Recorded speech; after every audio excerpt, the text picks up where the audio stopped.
One of the most interesting parts of Meditations to me is actually book one. It's probably the most confusing to people who are not familiar with Marcus at all. It almost makes it a little bit harder to get into the book. But basically Marcus spends like the first 10% of the book just thanking people and acknowledging the influence that they had over him. And one of the ones I love, he spends probably the most time talking about a guy named Antoninus.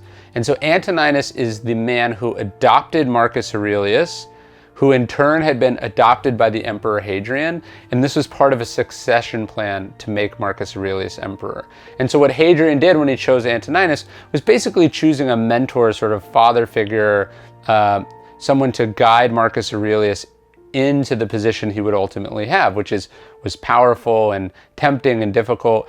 And so when you see what Marcus Aurelius talks about in Antoninus, it's, I think, a really great set of lessons for all of us as we're going out in the world, or even someone who has their own children and is thinking about what to teach them.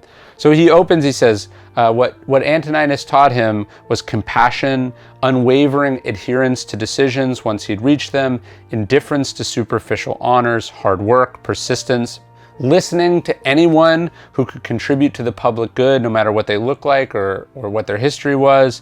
He says a sense of when to push and when to back off. I think that's really important.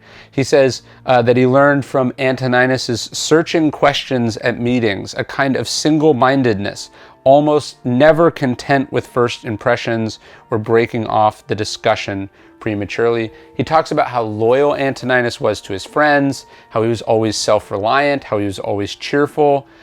He says his advanced planning well in advance and his discreet attention even to minor things, his constant devotion to the empire's needs, his stewardship of the treasury, his willingness to take responsibility and blame for both.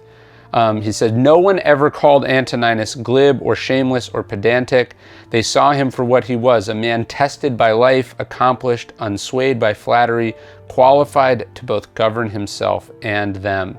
He was talking about how respectful Antoninus was, particularly to people who studied philosophy, his willingness to take adequate care of himself, his willingness to cede the floor to experts, that he respected tradition without needing to constantly congratulating himself, that he never went off on tangents, that he always kept things within some sort of bound of decorum or decency, that he kept very few secrets. He says that he never exhibited rudeness, lost control of himself, or turned violent. No one ever saw him sweat. Everything was always to be approached logically and with due consideration, in a calm and orderly fashion, but decisively and with no loose ends. And this is the last part, he says, and you could have said of him, as they said of Socrates, that he knew how to enjoy and abstain from things that most people find it hard to abstain from and all too easy to enjoy. Strength, perseverance, self-control in both areas, the mark of a soul in readiness, indomitable.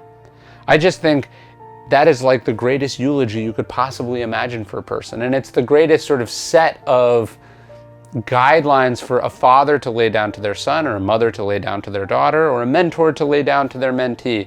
And if we could all aspire to be a bit more like Antoninus, not only would we be better people, but I think we'd leave the kind of legacy that Antoninus left through Marcus Aurelius. Thanks for watching. Please click subscribe below for more content from us at Daily Stoic.